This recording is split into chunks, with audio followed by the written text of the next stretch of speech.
여러분 안녕하십니까. 신문을 부은 방송 아침의 매일경제입니다. 저는 이상훈이고요. 지금부터 깊숙하면서도 흥미로운 뉴스를 여러분께 전해드리겠습니다. 먼저 일면 기사들이 준비되어 있습니다. 매일경제의 일면, 문재인 대통령의 캐리커처가 들어가 있는 기사입니다. 대규모 집회 첫 언급. 지금 대규모 집회가 두 가지 종류죠. 분열됐다, 극한대치다. 이런 평가 있는데요. 문재인 대통령, 국론 분열이라 생각 안 한다. 다양한 목소리 엄중히 듣고 있다. 국민의 뜻은 검찰 개혁이 시급하다는 것이다. 다양한 목소리 엄중히 듣고 있다라고 얘기했지만 방점은 검찰 개혁 쪽이 아니냐. 이렇게 대통령이 평가를 했습니다. 다음은 중앙일보 보시죠. 유재수 관련 비위 감찰, 조국에 보고된 뒤 중단됐다. 중앙일보가 일면 톱으로 전하고 있군요. 유재수, 금융위 금융정책국장, 전직. 당시에, 과거에 이 금융정책국장을 역임을 했었는데 이 당시에 어떤 비위 보고가 있었다는 거예요. 그러나 조국 당시 민정수석에게 보고된 뒤에 중단이 됐다는 겁니다. 여기 보시면 김태우의 또 다른 특감 발언 증언이 어제 공개됐는데요. 한국당 중앙지검 국강장에서 서울중앙지검 국강장에서 공개를 했습니다. 당시 특감 반장도 굉장히 붕괴했다. 그러자 유재수 사실 무근이다. 대응 가치 없다. 이렇게 또 반박을 하고 있는 상황이라서 이 공방 오늘도 이어질 것 같습니다. 다음은 한국일보 보겠습니다. 기사가 이쪽에 있습니다. 감찰권 법무부 이관, 심야조사 폐지, 각각 법무부와 검찰발로 나온 개혁안들입니다. 조국 장관과 윤석열 검찰총장 검찰개혁 주도권 다툼 아니냐. 그러니까 어제요, 조국 장관이 뭔가 이제 검찰개혁과 관련해서 몇 가지 얘기를 하고 지적을 합니다. 그러자 검찰 쪽에서는 보란 듯이 조치를 또 내놓거든요. 그래서 뭔가 주도권 다툼 아니냐 이렇게 해석을 하고 있습니다. 연일 파격 조치 내놓으면서 선명성 경쟁하고 있다. 이렇게 전하고 있습니다. 마지막으로 서울신문 보시죠. 기사가 이쪽 끝에 자리 잡고 있습니다. 먼저 지도가 좀 보이죠? 동해 모습입니다. 어제 북한 어선과 일본 어업 단속선이 충돌을 했습니다. 그래서 북한 어선이 침몰했죠. 그 상황입니다. 북한과 일본 선박 동해에서 충돌, 영유권 갈등 긴장 고조되고 있다. 북한 어선이 대화태 해역에서 충돌 이후에 침몰이 됐습니다. 그리고 그 선박에 많은 북한 사람들이 타고 있었죠. 여기 보시면 북측 선원 60명 전원 무사히 구조. 그러나 갈등으로 긴장이 고조되고 있다. 이런 내용입니다. 자, 지금까지 일면기사 짚어봤고요. 오늘도 네 분 나오셨는데요. 소개해드리겠습니다. 먼저 최경선 매일경제 논설위원 자리하셨고요. 박상혁 변호사, 이재영 전 국회의원, 그리고 양지열 변호사 나오셨습니다. 안녕하세요. 안녕하세요.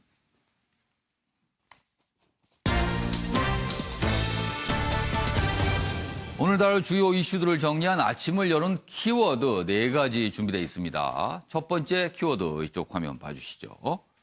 구속영장심사 하루 전에 입원. 이런 일이 있었습니다. 그래서 지금 검찰 쪽에서 어떻게 해야 될까 지금 고민을 하는 모양새고요. 일왕즉위식이 곧 열리는데 우리 쪽에서 누가 참석을 할지 이 부분 역시 또 정부 고민하고 있고요. 내로남불과 욕설 국회에서 있었던 상황입니다. 마지막 키워드는요.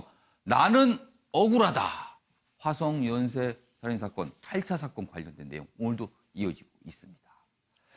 자, 이렇게 4가지 키워드로 오늘 내용 정리했고요. 첫 번째 이슈는요.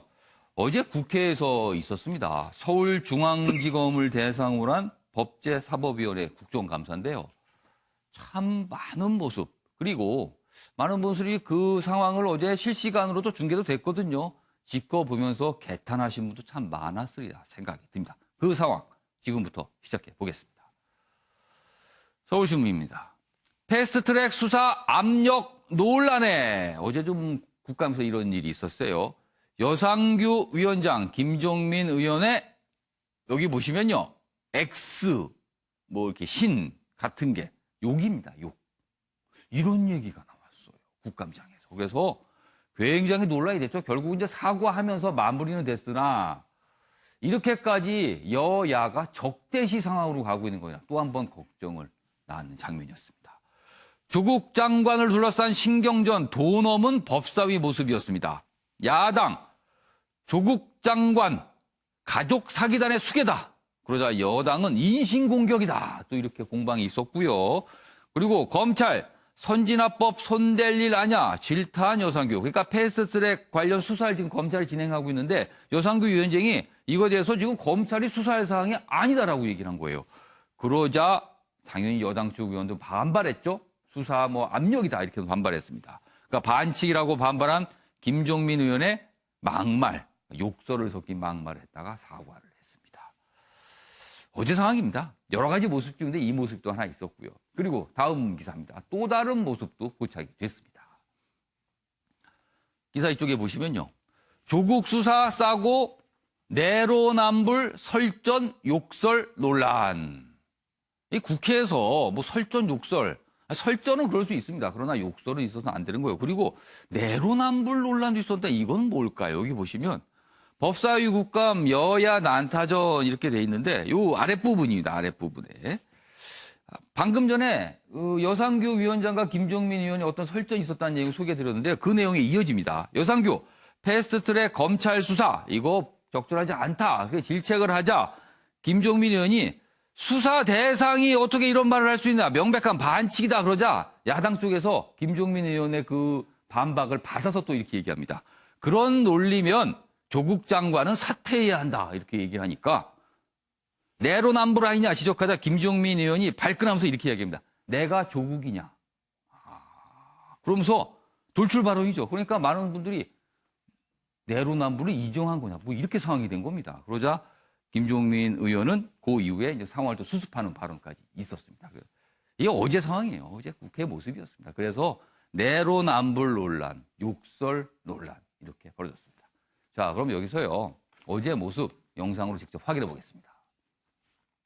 그런 것은 정치 문제입니다. 검찰 함부로 손댈 일도 아니에요. 어느 게 공정하고 어느 게 정의로운지 이거 잘 생각하셔야 됩니다. 수사 중인 사건에 대해서 수사가 적절하지 않다. 수사를 사실상 하지 말라는 취지로 발언을 하셨는데 문제는 수사를 받아야 될 대상입니다. 수사를 받아야 될 대상이 지금 수사기관에 대고 수사하지 말라?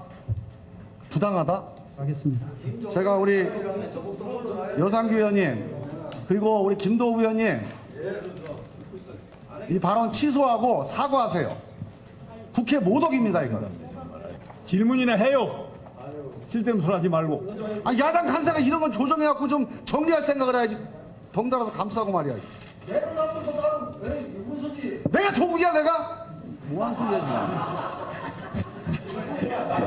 지금. 자 우리 저 조국이 삼차장님. 내로남불을 인정하네. 자, 삼차장. 분명히 말씀드리지만은 정당행위라는 말씀을 드립니다. 예. 듣기 싫으면 기마가요. 듣고 싶은 얘기만 들어요. 원래 듣고 싶은 얘기만 듣잖아. 하고 싶은 얘기만 하고 민주당은. 누가 당신한테 자격받았어? 위원장님, 웃기고 앉았네 정말. 위원장님. 네, 지금 저희가 들려지지는 않았습니다. 그러나 분명히 이거는 좀 문제가 있는 발언, 논란이 됐습니다. 자, 어제 상황 두 가지로 나눌 수가 있습니다. 먼저 여상규 위원장이 이제 패스트트랙 관련 수사 관련해서 검찰 쪽에다가 이건 수사할 만한 사항이 아니다라고 얘기한 거 그러면서 약간 거친 발언을 통해서 야당 의원을 향해서 얘기한 부분인데 최영선 의원께서 먼저 그 상황 어떻게 보셨습니까?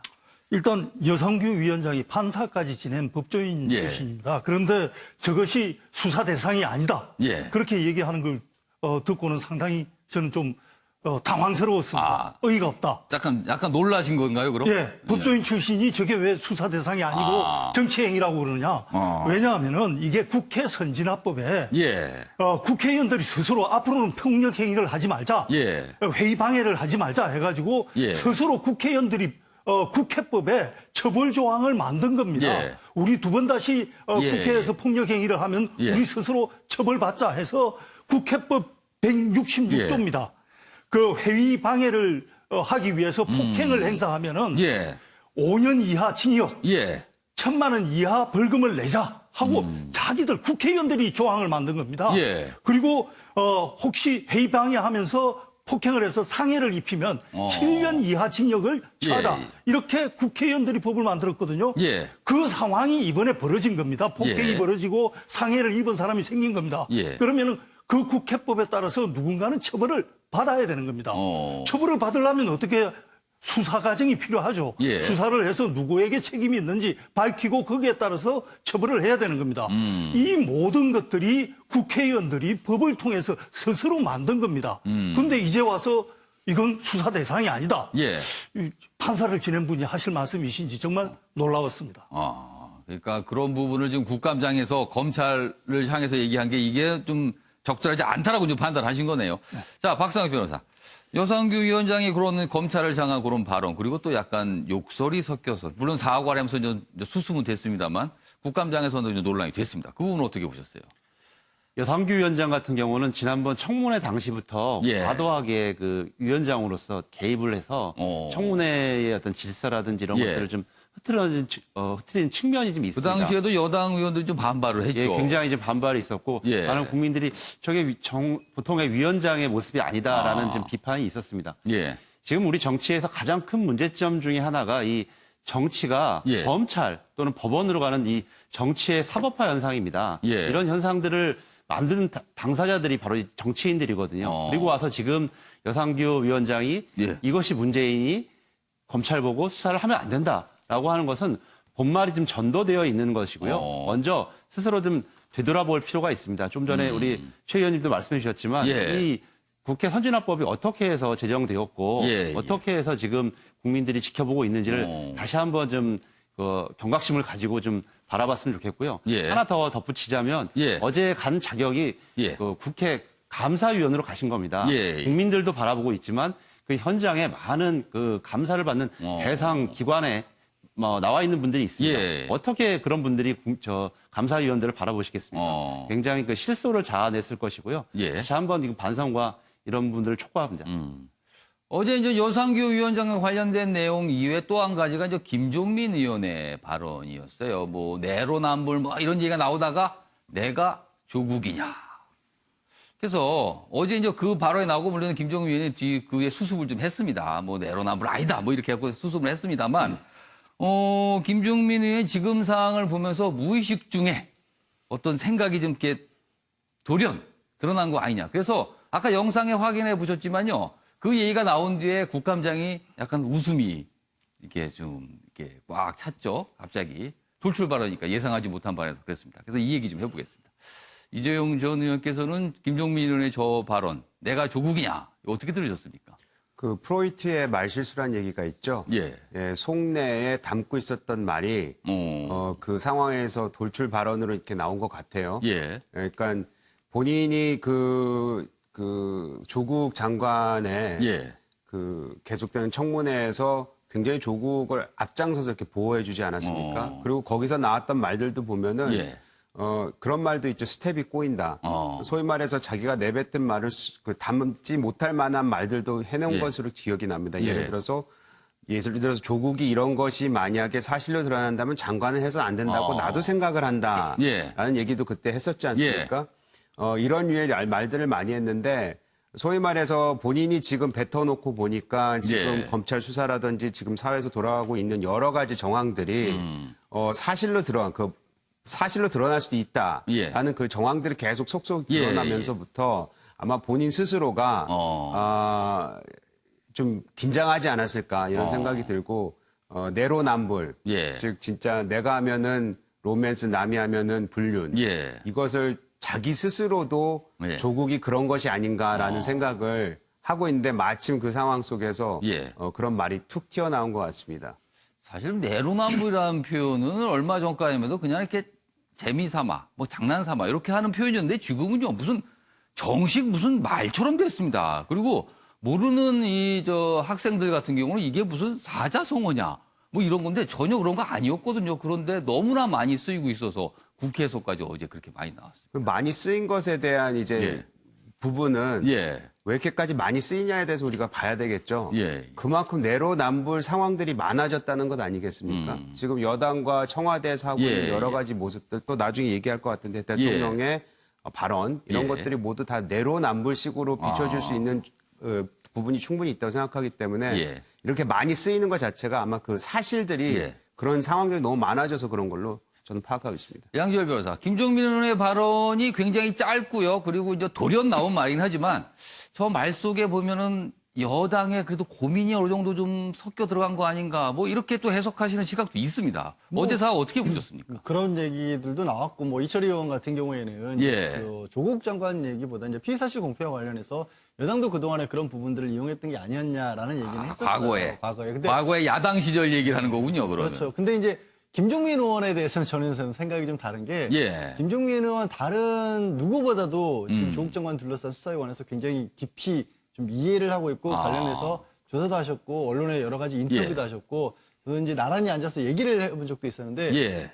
특히 뭐 사모펀드나 이런 부분에서 이해도 굉장히 높으세요. 그래서 늘 적극적으로 나서다 보니까 예. 지금 김종민 의원이 지금 국회의원들 사이에서 약간 조국 장관의 분신처럼 돼 있는 거예요. 그러니까 이제 공격을 당하다 보니까 예. 내가 지금 조국 장관에 관해서 얘기는 하고 있는데 내가 예. 조국은 아니다. 이런 정도의 얘기가 갑자기 튀어나온 것 그러니까 같아요. 내가 조국이냐 하니까 예. 왜 나한테 자꾸 그런 식으로 그렇죠. 공격을 하느냐 예. 그런 그런 의미였다. 정도였다가. 왜냐하면- 그럼 양조열 변호사는 약간 다르게 해석을 하신 거네요. 왜냐하면 이제 김종민 의원하고 예. 얘기를 좀 나눠보시면 예. 얼마만큼이나 그러니까 지금 언론에 나오고 있는 것에 대해서 정반대의 생각들을 굉장히 많이 하고 계세요. 그거는 이제 그분의 생각이 맞을 수도 있고 예. 언론이나 검찰에서 보는 게 맞을 수도 있지만 예. 이 생각하고 있는 뭐 확신 이런 것들이 예. 조 장관에 대해서 흔들리고 있는 분이 아니에요. 근데 그러다 보니까 주변에서 자꾸 이제 당신이 조국이야 이런 얘기를 오히려 들으시는 거예요. 그러니까 이재용 전 의원의 시각은 어떤 내적인 갈등이 불현듯 나온 것이다.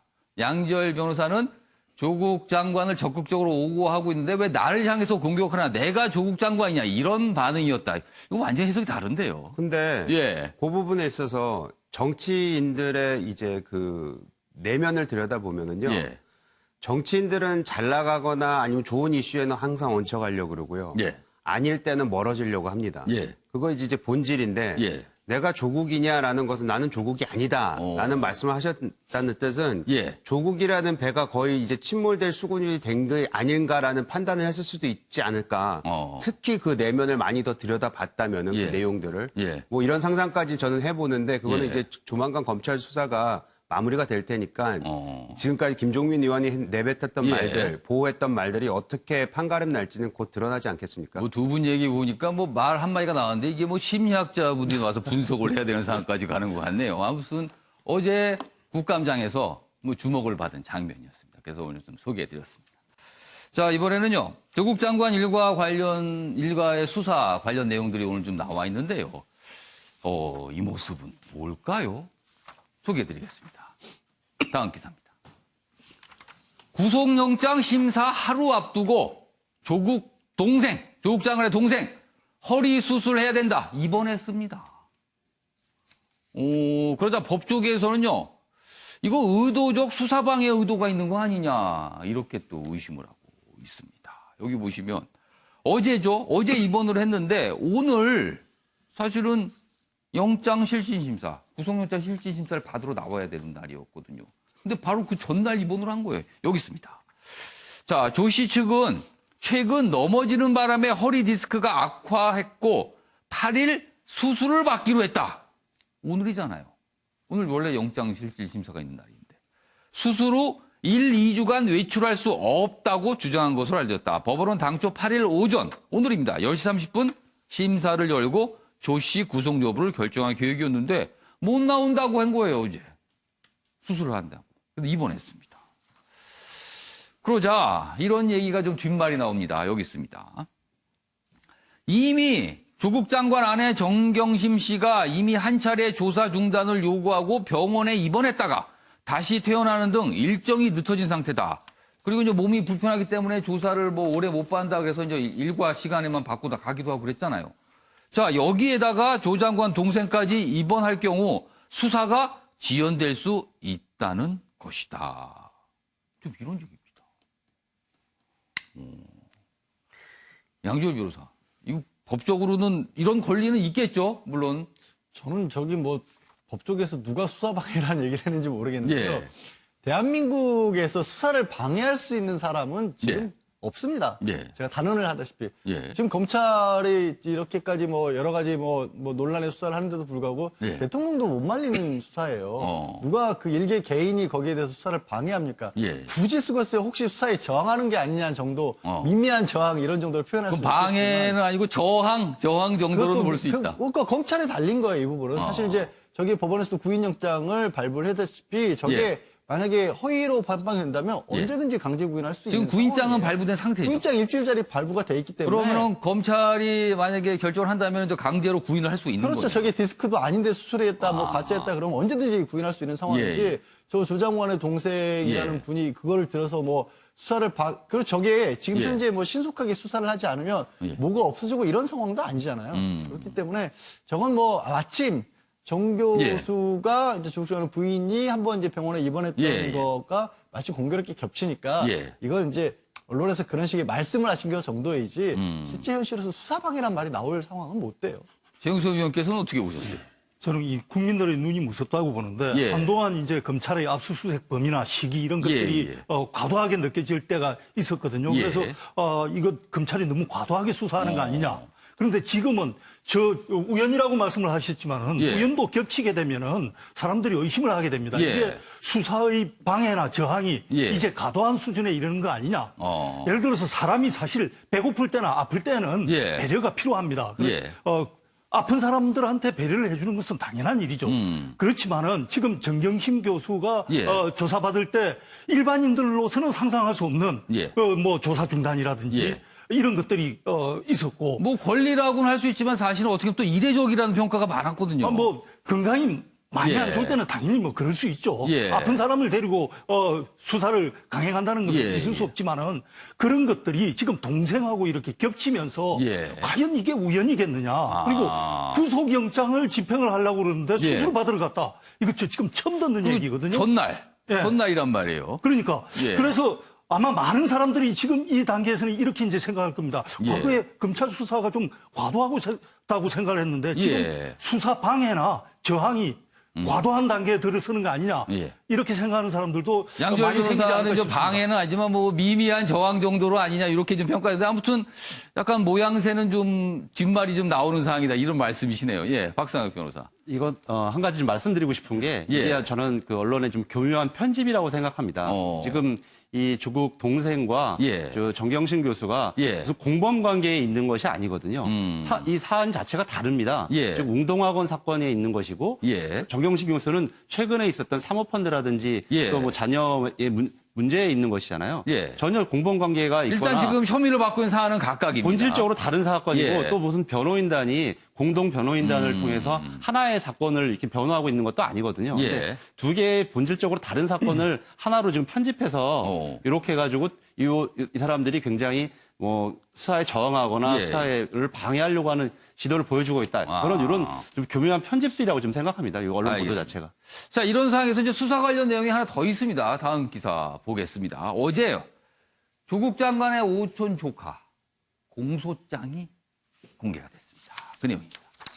조국 오촌 조카 정경심 이름 나오는 서류 파일 모두 지워라 이렇게 지시했다. 공소장 내용입니다. 어제 공개된. 여기 보시면 검찰의 이 오촌 조카 공소장 내용 이렇게 제목이 달려 있죠. 여기 보시면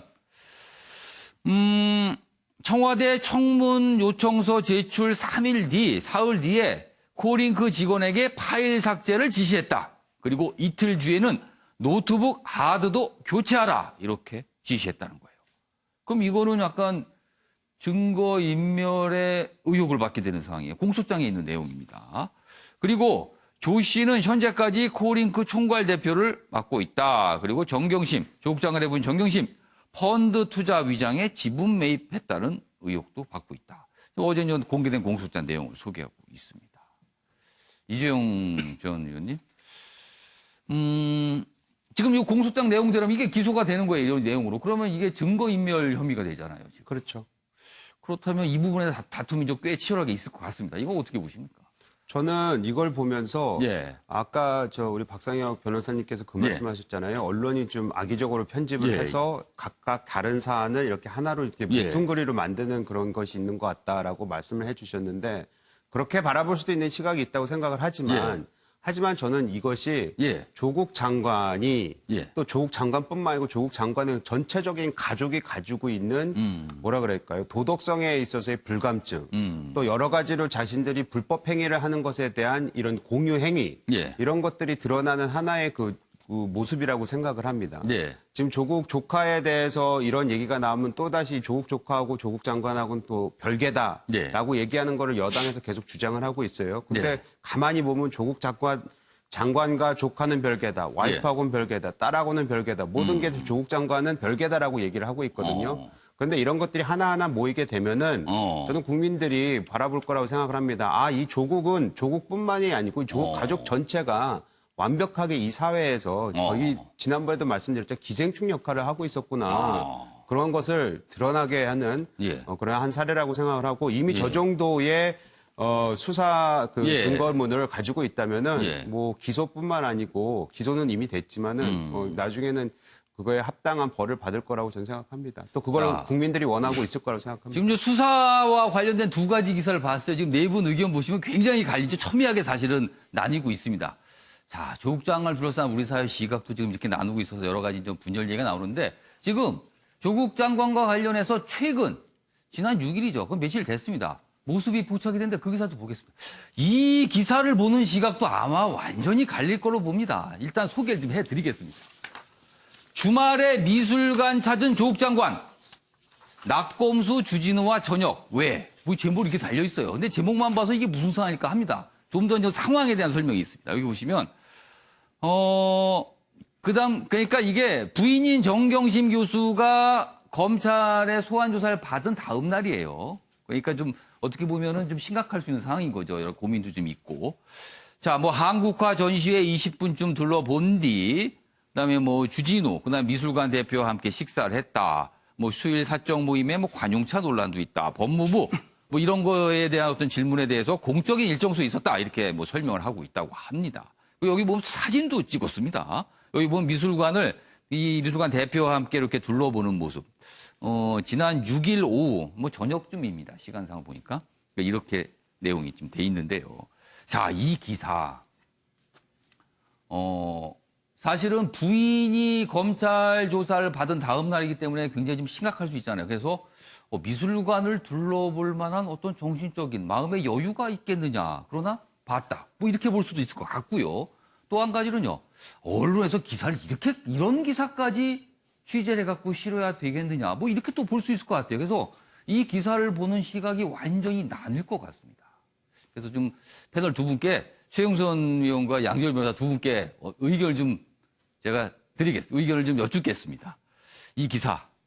최영선 의원님 어떻게 보셨습니까? 아니 뭐 저는 별로 관심 없게 봤습니다. 사실 처음에. 관심 없게 보셨다. 네, 그러니까 뭐 부인이 그 검찰 소환 조사를 받는 상황에서 심란하니까 미술관 둘러보 그 지인이 여기 보면 미술관 대표가 이제 초청을 해서 와라 그래서 뭐 좀 약간 좀 마음을 좀 가다듬었으면 좋겠다. 아마 이런 취지였나 봐요. 그렇죠. 친한 지인이 운영하는 미술관에서 이제 문 닫을 즈음에서 사람 다 빠져나간 뒤에 둘러보면서 저 심란한 마음을 달래는 거 뭐 저런 것까지 국민들이 관심을 기울여야 되느냐.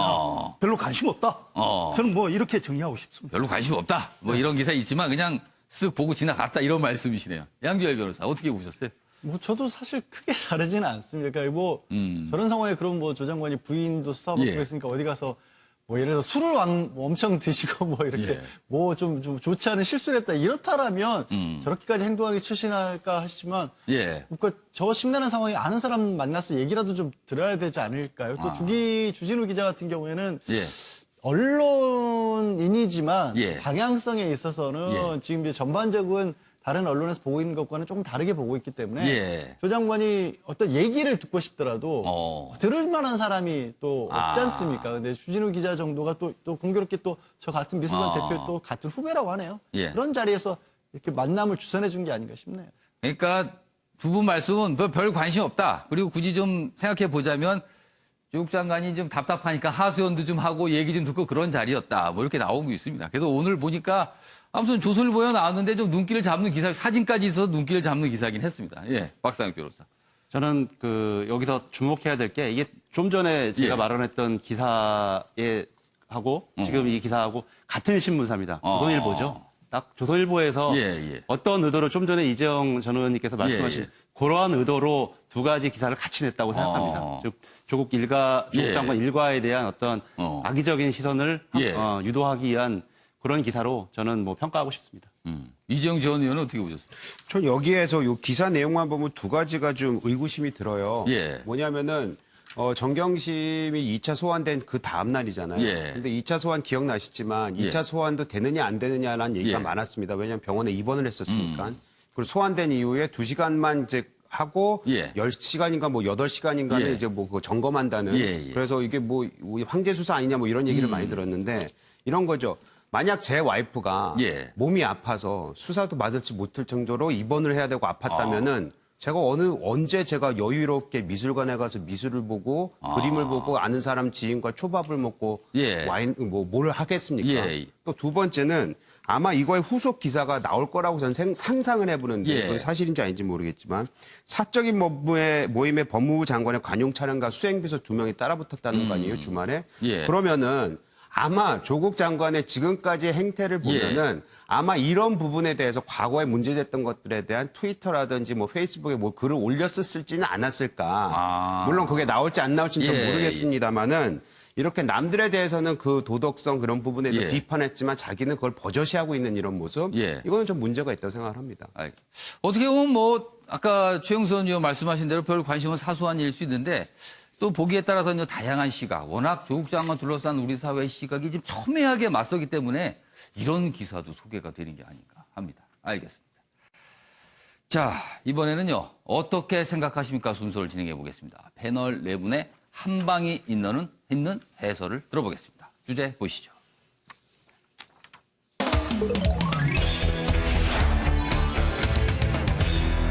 오늘 어떻게 생각하십니까? 주제는 이렇습니다. 어제 문재인 대통령 청와대 회의를 주재했죠. 이렇게 얘기합니다. 국론 분열 아니다. 최근에 엄청나게 많은 인파가 참석했던 두 가지의 집회, 그 얘기입니다. 그 얘기를 문재인 대통령이 좀 꺼내면서 저렇게 국론 분열 아니다라고 얘기했는데 이 역시 다양한 평가가 좀 있을 것 같습니다. 지금부터 기사 소개해드리겠습니다. 제가 기사를 소개한 동안 네 분께서는 의견을 적어서 앞에 걸어주시기 바랍니다. 자, 첫 번째 기사 보시죠. 중앙일보입니다. 문재인 대통령 국론 분열 아니다. 국민의 뜻은 검찰 개혁에 있다. 이렇게 얘기를 합니다. 그러니까 다양한 집회 모습에 대해서 다양한 국민의 의견이 있는 거 듣고 있다. 그렇게 얘기하면서 분열은 아니다. 뭐 직접 민주주의의 어떤 모습이다. 뭐 이렇게 평가를 좀 했습니다. 서초동 광화문 집회 관련 첫 언급입니다. 국민의 직접 의사표시 긍정적이다. 그러면서 법무부, 검찰 한몸이다. 개혁 속도 내라. 이렇게 또 주문도 했습니다. 그러나 조국 장관을 둘러싼 여러 가지 의혹과 사건에 대해서는 거론하지 않았습니다. 이 내용입니다. 관련 기사 하나 더 있습니다. 보시죠. 앞에 기사가 뭐 중립적인 관점에서 어제 상황을 전달했다면요. 이 기사는요. 약간 좀 비판적인 시각을 보여주고 있습니다. 극단적 분열을 보면서도 문 대통령 국론 분열 아니다. 이렇게 평가했다는 거예요. 수습 해법도 없다. 아니한 인식 아니냐. 그리고 검찰과 국회 겨냥해 검찰개혁 동참을 촉구했다. 이렇게 제목으로 전하고 있습니다. 자, 그럼 여기서요. 어제 문재인 대통령의 발언 직접 확인해 보겠습니다. 보시죠. 정치적 사안에 대해 국민의 의견이 나뉘는 것은 있을 수 있는 일이며 이를 국론 분열이라고 생각하지 않습니다. 국민들이 직접 정치적 의사표시를 하는 것은 대의민주주의를 보완하는 직접 민주주의 행위로서 긍정적인 측면도 있다고 봅니다. 다만 정치적 의견의 차이가 활발한 토론 차원을 넘어서서 깊은 대립의 골로 빠져들거나 모든 정치가 그에 매몰되는 것은 결코 바람직하지 않을 것입니다. 하나로 모아지는 국민의 뜻은 검찰의 정치적 중립 보장 못지않게 검찰 개혁이 시급하고 절실하다는 것입니다. 대통령이 국민의 목소리는 무시하고 대의 정치를 우습게 보고 있으니 국민들이 직접 거리로 나왔을 것이라는 책임감은 들지 않고 있는 것입니까? 문재인 대통령의 부실한 상황인식이 절망스럽습니다. 조국 장관 때문에 나라가 파탄 직전인데 나 홀로 한가한 대통령입니다. 네, 문재인 대통령의 어제 발언 그리고 야당의 논평까지 들어보셨습니다. 자, 네 분은 어떻게 생각하시는지 지금부터 한 분씩 보겠습니다. 최영선 의원께서는 어떻게 생각하십니까?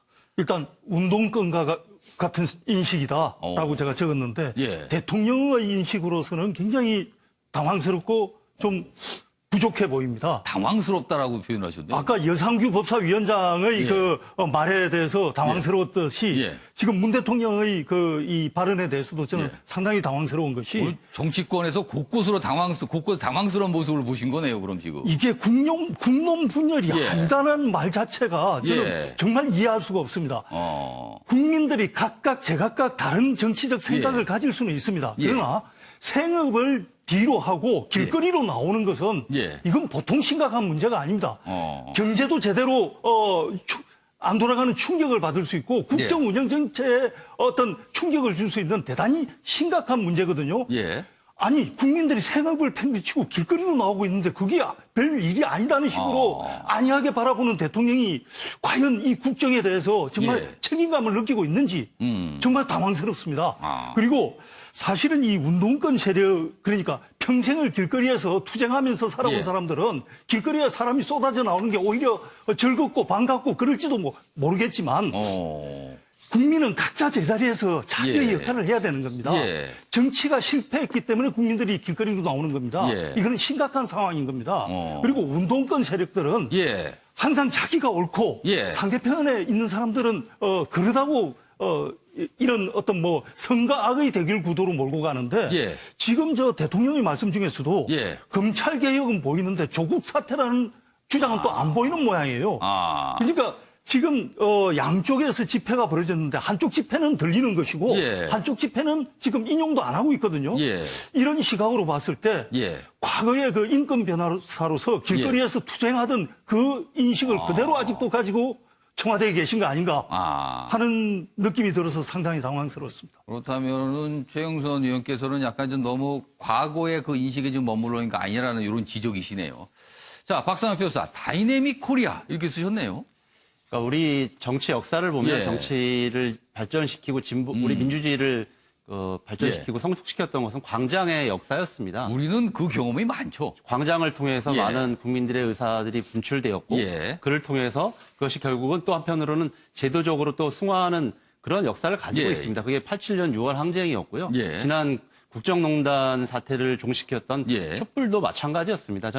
저도 토요일 날 이 집회 현장에 가보면서 예. 한편으로 다양한 목소리들이 있다라는 것들을 다시 한번 좀 확인할 수 있었고요. 거기에는 물론 검찰 개혁을 예. 대부분의 국민들이 바라고 있었지만 한편으로 예. 그에 대해서 반대하는 국민들도 있었거든요. 예. 그러면서 그런 부분들이 서로 어떻게 되어갈지를 한번 같이 고민할 수 있는 저는 시각도 있었다고 생각합니다. 대통령께서도 조국 장관을 임명 전에 예. 두 가지를 같이 주문하셨다고 언론 기사에도 나와 있습니다. 예. 임명할 때의 상황과 예. 임명하지 못할 이유들에 대해서 같이 평가를 해보고 최종적으로 임명을 하셨거든요. 예. 지금이 대통령께서 지금 뭐 조국 장관을 예. 사퇴하라고 하는 국민의 그런 목소리들을 전혀 모르거나 인식하고 있지 않다 이렇게 생각할 수는 없고요. 이 말씀 중에도 다양한 의견이 있다. 예. 그런데 이것을 가지고 예. 그냥 이 자체를 현상적으로 봐서 예. 분열이다 이렇게 인식하는 것이 아니라 결국 이 양상에서 우리는 무엇을 교훈을 얻을 수 있는 것이냐. 대통령 말씀은 그런 것이라고 저는 생각을 해요. 예. 결국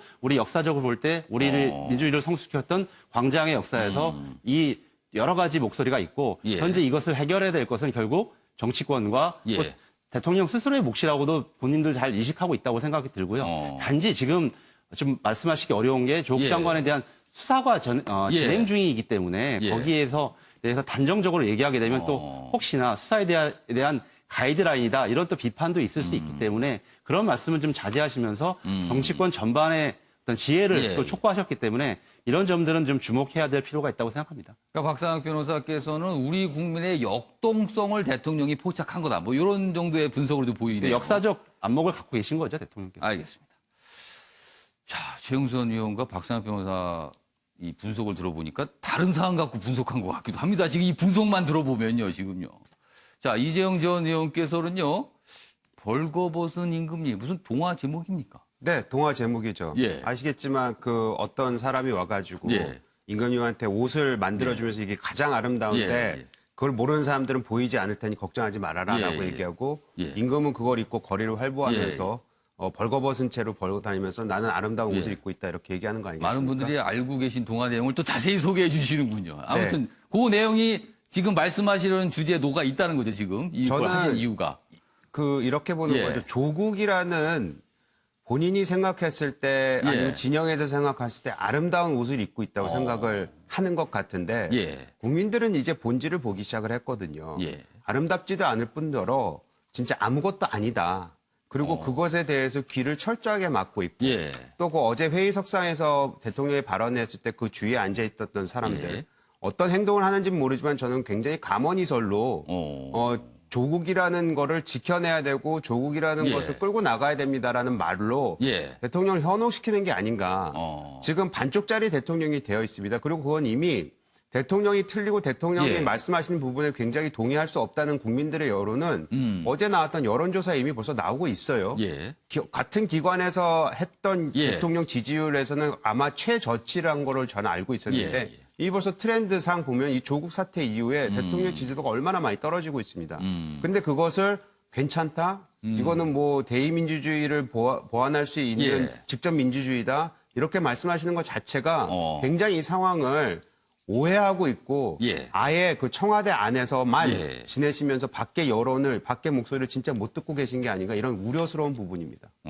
그래서 전체적으로 벌거벗은 임금님 이런 상황 아니냐라고 이제 평가를 해주신 거예요. 자, 양지열 변호사는 생각의 힘이라고 쓰셨습니다. 이건 어떤 뜻일까요?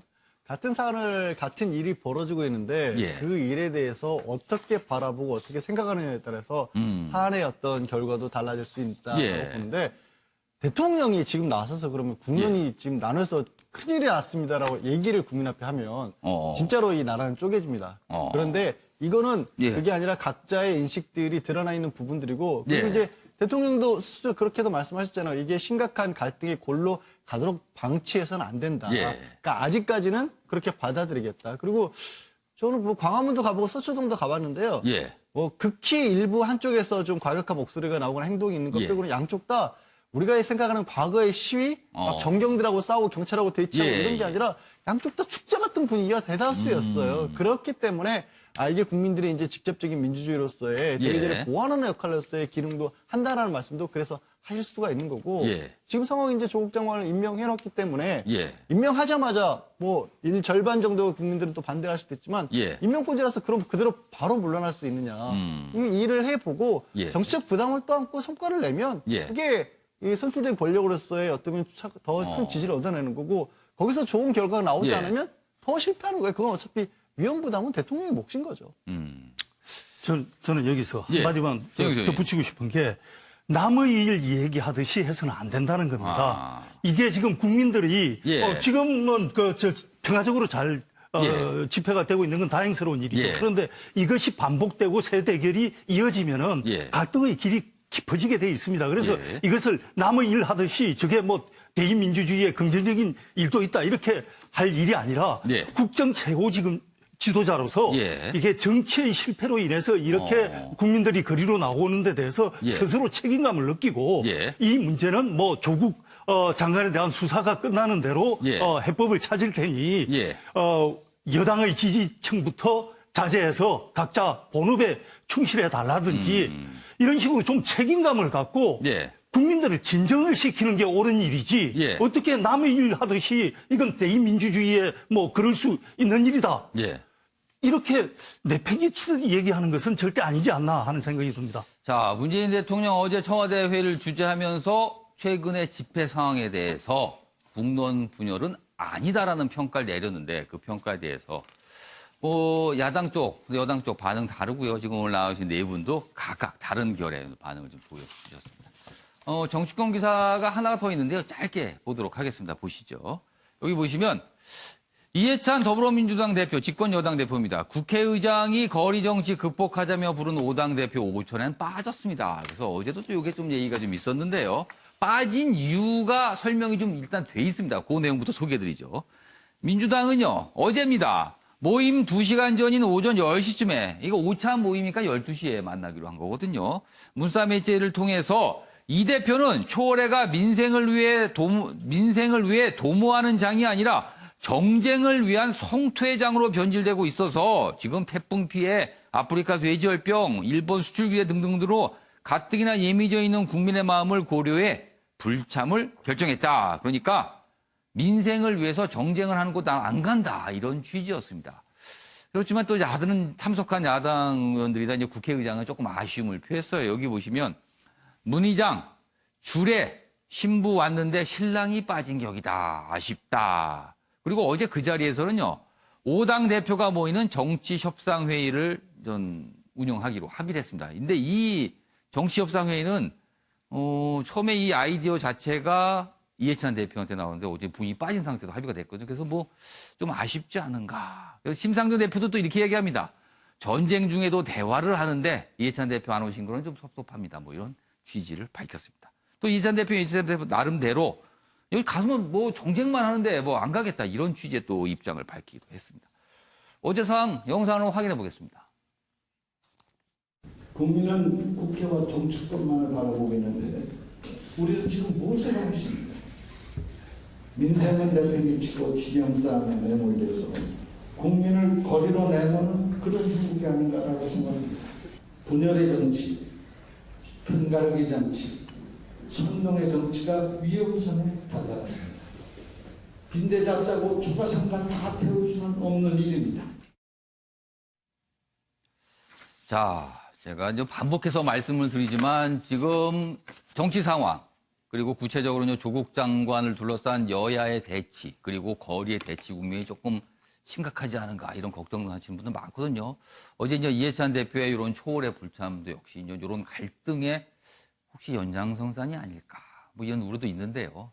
아무튼 어제는요 요 정도 정도로만 얘기가 나오고 더 이상 이렇게 확대되진 않았습니다. 그래서 저희도 요 기사는 이렇게 소개해드린 정도로 좀 마무리하겠습니다. 자, 이번에는요, 사회 분야 기사로 좀 넘어가 보겠습니다. 화성 연쇄 살인 사건. 지금요, 이 8차 사건, 진범이 과연 누구인가? 이미 범인은 처벌을 받고 가석방된 상태거든요. 그러나 이춘재, 본인이 했다고 자백을 했습니다. 그 이후에 여러 가지 상황이 조금 더 진행되고 있거든요. 그 얘기 해보겠습니다. 국민일보입니다. 화성 8차 사건 범인, 이렇게 얘기를 했다고 그래요. 재판 때 과거에 그러니까 옛날입니다. 벌써 한참 전 20년 이상 전 그 옛날에 재판 때 고문으로 자백했다고 말을 했다. 당시에 이런 얘기가 또 알려지고 있어요. 경찰에 연행돼 잠도 못 자고 조사받았다. 그러니까 억울하다는 겁니다. 지금 억울하다는 거예요.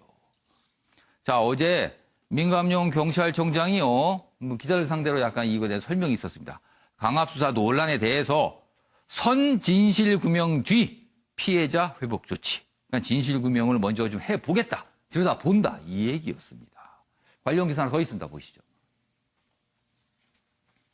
화성 8차 범인 억울한 옥살이 소송 준비한다. 이렇게 돼 있습니다. 20년 복역을 한 윤 씨 가족이 추진에 나섰다. 혹독한 고문으로 허위 진술했다. 이런 주장을 하고 있어요. 경찰청장, 민감용 경찰청장, 피해자 한 풀릴 때까지 수사한다. 여기 보면은요, 범인 특정, 방사성 동의 원소 감별, 신빙성 떨어져 현재는 사용 안 한다. 근데 당시에 요 내용이 좀 굉장히 중요한 증거로 작용을 했잖아요. 과학수사기법 오류 가능성이 대두했다. 이렇게 나옵니다. 어떻게 보면은 이 이춘재 자백이 이제 후폭풍입니다. 지금 이렇게 상황이 지금 가고 있어요. 그래서 지금부터 이 얘기 좀 해보겠습니다. 양지열 변호사. 경찰로서는 지금 상황이 이렇게 되면 굉장히 당혹스럽지 않을까요? 지금 이렇게 되면은. 그렇죠. 만약에 이춘재의 자백이 사실이라서 8차 범행이 이춘재의 소행이라면 정말 억울한 한 사람이 인생을 거의 망친 그런 상황이 됐고 피해자 가족들은 피해자 가족대로 예. 지금 전혀 자신들의 어떤 그 원망이나 이런 부분들이 예. 풀 수 있는 기회도 없었다라는 얘기가 되는 것이고 만약에 이춘재 자백이 허위라고 한다라면 예. 이춘재가 사실상 화성 연쇄살인 사건의 범행이라고 하는 나머지 자백에 대한 신빙성 부분도 또 믿을 수가 없게 되는 그러니까 경찰을 흔들게 되는 그런 상황 아니겠습니까? 예. 근데 거기에 더해서 굳이 이제 저도 이제 법조인이다 보니까 한 가지 꼭 얘기를 드리고 싶은 거는 예. 저 자백이 사실이고 8차 사건의 진범으로 지목됐던 윤 씨가 무고할 수도 있다라는 가능성이 예. 저는 있을 수도 있다라고 받아들여진다라는 거예요. 그러니까 당시라면 예. 경찰도 강압수사를 했을 수도 있지만 검찰과 법원조차도 예. 그런 부분들을 제대로 보지 않고 넘어갔을 수도 있다. 이게 사실 정말 가슴 아픈 그러니까 지금으로서 상상할 수도 없는 일이지만 예. 그때는 아시겠지만 30년 전에는 그런 일들이 실제로 일어났었잖아요. 예. 그러니까 그 부분들이 참 이렇게 밝혀져야겠지만 일단 진실 예. 어쩌도 아직 모르지만 그럴 가능성이 있다라는 것부터가 벌써 국민들도 고개를 그때는 그럴 수도 있었겠지라고 예. 한다면 정말 억울한 분이 있다라면 경찰에서 빨리 그 한을 좀 풀어줄 수 있도록 진상을 밝혀. 지금 이제 가족들이 이제 소송 준비를 한다는데 이때 소송은 어떤 소송을 말하는 겁니까, 그럼? 그러니까 이거는 재심을 일단 청구를 해야죠. 본인은 유죄 판결을 받아서 무기징역을 받았다가 감형돼서 가석방으로 석방을 돼서 예. 지금 바깥에 있지만 예. 그때 소송이 억울한 사람을 유죄라고 몰았다라고 본다면 예. 다시 한번 재판을 열어서 무죄라는 걸 밝혀야 된다라는 거고 그게 있다라면 만약에 정말로 유죄가 아니었다라면 이제 거기에 더해서 국가배상 사건 선고 소송 같은 걸 하겠죠. 박상학 변호사. 예. 또 다른 쪽에서 보면은 이 이춘재가 거짓말을 하고 있을 가능성, 뭐 이런 얘기도 좀 분석이 되고 있거든요. 혹시라도 경찰에게 어떤 혼선을 주기 위한 목적 아니냐. 뭐 이건 또 어떻게 보세요? 그런 얘기도 좀 있는데. 지금 이 장면을 보면 그 영화 살인의 추억에서도 비슷한 장면이 있습니다. 예. 굉장히 좀 약간 그 자기 의사 표현이 부정확했던 사람을 데려다가 그 경찰이 강압 수사를 통해서 거의 진범처럼 가다가 그 주인공에 의해서 이제 좀 방향이 바뀌는 장면이 우리가 지금도 연상이 되는데요. 지금도 이 이춘재라는 사람이 이미 자기 자신을 굉장히 좀 신격화까지는 아니어도 굉장히 자신은 스스로를 조금 여러 가지로 나타내기 위한 발언들을 좀 하고 있는 것으로 생각되어집니다. 좀 이 밖에도 뭐 청주에 있었던 사건에 대해서 자기가 했다 이렇게 지금 뭐 그런 언론 보도들 나오고 있거든요. 그래서 지금 봤을 때는 굉장히 좀 신중한 상황이지만 지금 우리 양 변호사님께서 말씀하셨던 그 당시에 뭐 수사 관행들, 법원의 상황들을 보면 다 열려 있고 또 한편으로 저희가 굉장히 조심해야 될 것이 이춘재의 발언에 의해서 또 다른 또 억울한 피해자가 나타나서는 안 되겠다. 그런 부분들은 이제는 좀 경찰이나 검찰에서 좀 신중하게 검토를 해야 될 것으로 생각됩니다. 자, 이춘재. 뭐 용의자로 지목이 됐다가 이제 자백을 하면서 이게 또 여러 가지로 좀 파생이 되고 있는데 아무튼 가장 중요한 거는 진실이겠죠. 과연 정말 무슨 일이 있었는지 이 부분 뭐 경찰이 끝까지 한번 밝혀보겠다고 하니까 기다려보겠습니다. 자, 이번에는요.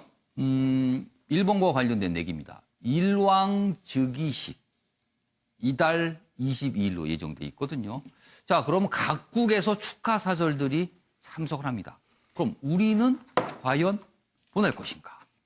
보낸다면은 누구를 보낼 것인가? 이 부분입니다. 일본과의 관계 지금 거의 최악이라는 표현 나오죠? 자, 이 상황 때문에 그렇습니다. 자, 첫 번째 기사가 이렇습니다. 2주 앞으로 다가온 일왕즉위식 누가 특사로 가나? 이렇게 돼 있습니다. 모든 옵션을 검토 중이다. 준해 인선 못할 수도 있다. 이번 주 정도면은 뭐 일본 쪽에다도 많이 가게 된다면 통보를 해줘야 되는 상황이라고 해요. 일본 언론에서는 그런데 이낙연 국무총리 참석으로 최종 조율 중이다. 이런 또 보도가 나옵니다. 이낙연 국무총리가 갈 수 있다는 거예요. 관련 기사 또 있습니다. 보시죠. 이쪽에 있습니다.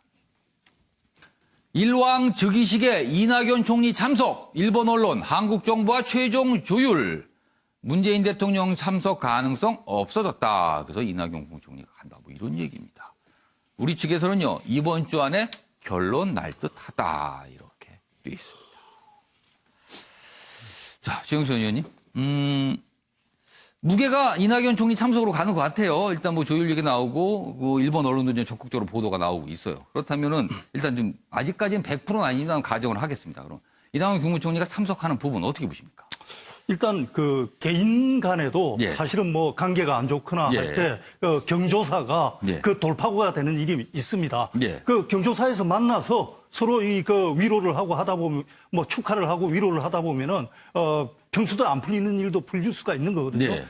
지금 이제 이낙연 총리가 적임자라고 하는 이유는 예. 과거에도 일왕적이식 때 우리가 총리급으로 축하 사절단을 보낸 적이 있고 예. 급수로 봤을 때 그렇고 예. 이낙연 총리가 과거에 동아일보 일본 특파원을 했습니다. 예. 그래서 뭐 전형적인 지일파죠. 그래서 일본에 많은 사람을 알고 예. 있고 의사소통도 잘 되고. 수개월 일본을 잘 전에도 사실은 이해하고 뭐 있고. 특사 얘기가 나올 때 후보로 꼽히기도 했죠, 사실. 그렇죠. 그래서 이런 기회에 가서 일본에 있는 그 지인들을 두루 만나다 보면 예. 의외의 또 돌파구가 생길 수도 있고. 예. 그래서 저는 뭐 적극적으로 검토해 볼 수 만한 일이다 이렇게 봅니다. 이재용 전 의원께서는 이 국무총리가 일왕직에 참석하는 게 이게 찬반 논란이 될 만한 대상이라고 보세요? 아니면 이거는 좀 필요하다 이렇게 보세요? 지금 현 그 외교 상황을 보면은 예. 국내에서는 분명히 찬반 대상이 될 거라고 생각을 합니다만 그래서는 안 되겠죠. 예. 총리라도 참석을 해서 예. 만약 그것이 한일 갈등을 해소하는 데 어느 정도 일조를 한다면은 예. 그건 국가의 국익을 위해서 충분히 해야 된다고 생각합니다. 그러니까 좀 아마 주내에 뭐 인선 못할 수도 있지만 아마 정부가 좀 고민을 할 거예요. 이거를 과연 누굴 보낼까. 그리고 아마 발표를 하게 될 겁니다. 그러면은 아베 총리와 아무래도 만나게 되겠죠. 그러면은 어떤 얘기가 오갈 수도 있을 것 같아요. 최근에 일본 쪽에서요. 우리 관광객들이 일본을 가지 않기 때문에 굉장히 어렵다는 얘기 많이 나오고 있거든요.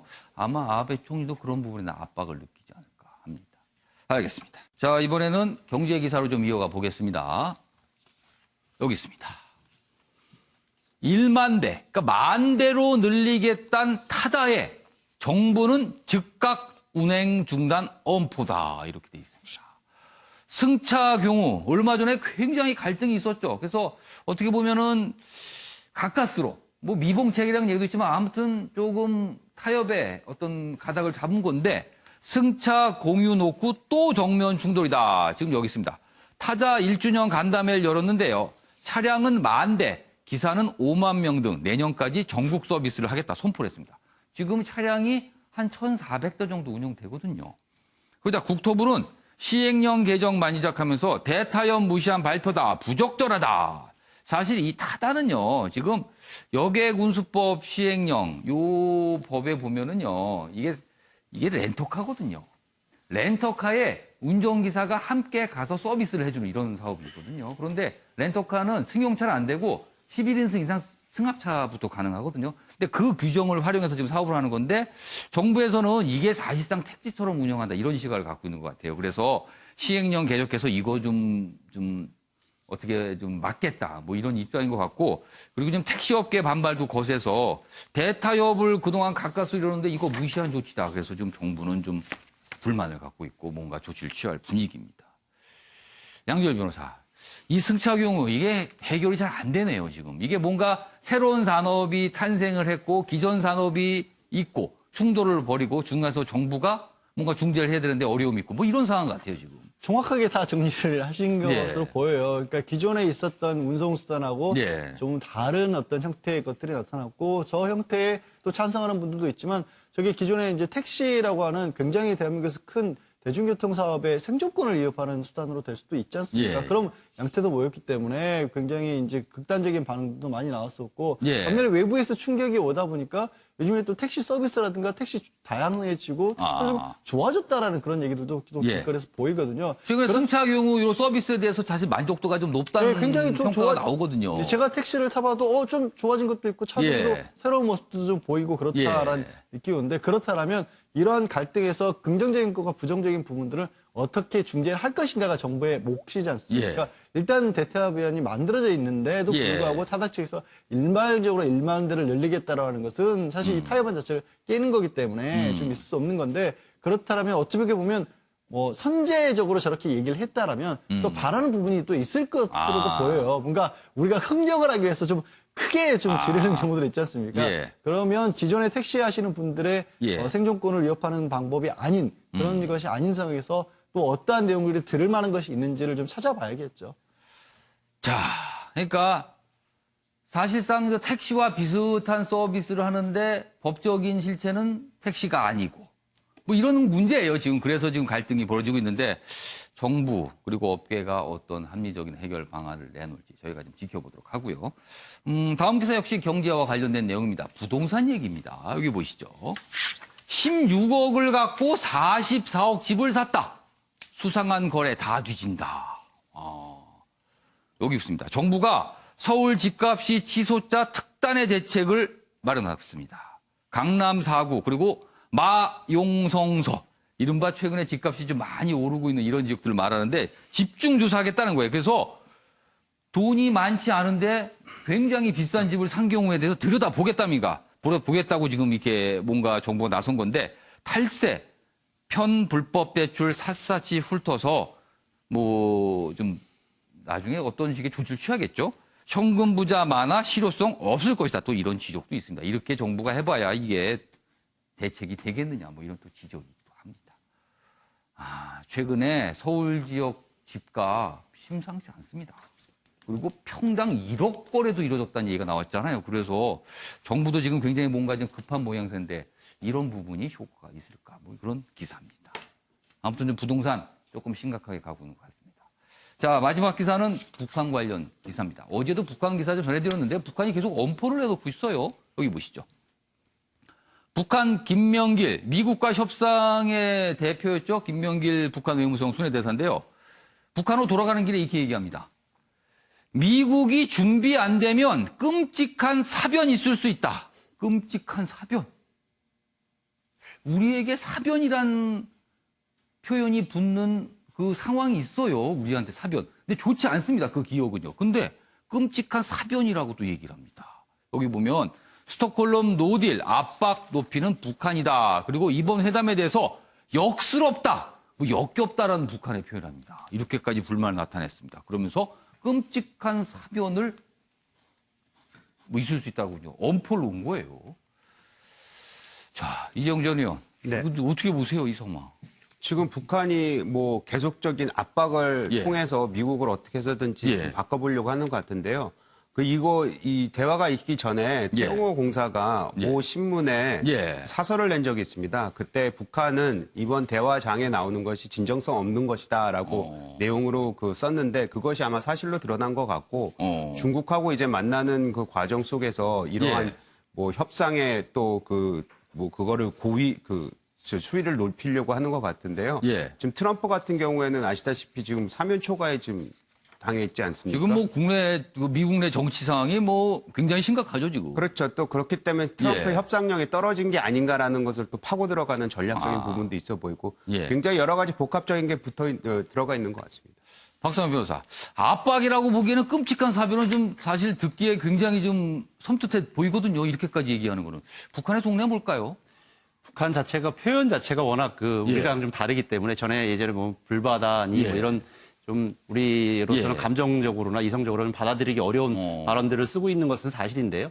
지금 저는 어떻게 보면 조금 더 협상을 할 수 있는 여지들이 더 많아지는 게 아닌가, 조금 더 더 임박해 있는 게 아닌가 저는 좀 생각을 하게 되고요. 이렇게 좀 압박과 서로 간의 대화에 서로 좀 교차할수록 그런 가능성들은 높아졌다고 생각이 들고 더 중요한 것은 지금 북한 쪽에서 더 추가적인 뭐 SLB 시험이라든지 무기 도발 이런 것들을 통해서 긴장을 더 강화시키려는 이런 모습들은 반드시 경계해야 될 것이고 그런 데에 대해서는 우리 국가적으로도 좀 단호한 의견들을 좀 나타내야 될 것으로 생각합니다. 알겠습니다. 지금 뭐 북한이 뭐 사변 얘기를 해서 약간 좀 기사로 좀 다뤄지고 있습니다. 자, 다음은 김유진 아나운서가 전하는 이슈컷입니다. 보시죠. 이슈들을 사진으로 살펴보는 시간 이슈컷입니다. 첫 번째 이슈 태그는 기적의 노래입니다. 이 여성이 무대에 오르기까지 참 우여곡절이 많았습니다. 여성은 얼마 전까지 미국 LA에서 노숙 생활을 해왔는데요. 지난달 지하철역에서 그녀가 푸치니의 아리아를 부르는 모습을 누군가 찍어 올리면서 유명해졌습니다. 이후 인터넷 모금 사이트에 후원 계좌가 열리는가 하면 시의원의 초대로 이렇게 무대에 설 기회까지 얻었는데요. 앞으로는 꽃길만 걷자는 말 해주고 싶네요. 두 번째 이슈 태그는 무단 사용 금지입니다. 공공자전거 따릉이 불법 사용이 급증해 서울시가 대책을 내놨습니다. 앞으로는 사용 후 제대로 거치하지 않으면 초과요금 부과는 물론 탈퇴 처리도 가능해지고요. 자전거에 실시간 위치 추적이 가능한 단말기를 탑재하고 높은 데시벨의 경보음이 울리도록 해 도난을 막는다는 계획입니다. 모두의 것인 공공재산 지키는 데도 모두의 노력이 필요합니다. 마지막 이슈 태그는 손흥민의 각오입니다. 29년 만에 평양 원정에 나서는 축구대표팀 캡틴 손흥민 선수가 남다른 각오를 밝혔습니다. 어제 기자회견에서 평양에 가면 뭘 먹고 싶고 보고 싶느냐는 질문에 손흥민 선수는 우리는 놀러 가는 게 아니다. 오직 경기만 생각하겠다고 말했는데요. 이런 걸 두고 우문현답이라고 하는 걸까요? 지금까지 김유진의 이슈컷이었습니다. 네, 평양에서 열린 축구 모습 어떤 장면일지 기대가 됩니다. 자, 아침엔 매일 경제 오늘은 여기까지입니다. 시청해주신 여러분 고맙습니다.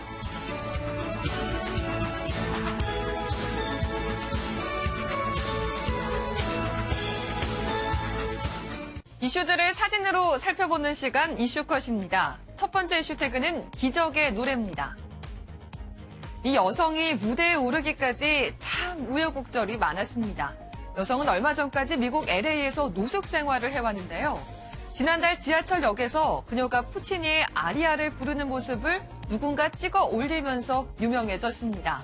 이후 인터넷 모금 사이트에 후원 계좌가 열리는가 하면 시의원의 초대로 이렇게 무대에 설 기회까지 얻었는데요. 앞으로는 꽃길만 걷자는 말 해주고 싶네요. 두 번째 이슈 태그는 무단 사용 금지입니다. 공공자전거 따릉이 불법 사용이 급증해 서울시가 대책을 내놨습니다.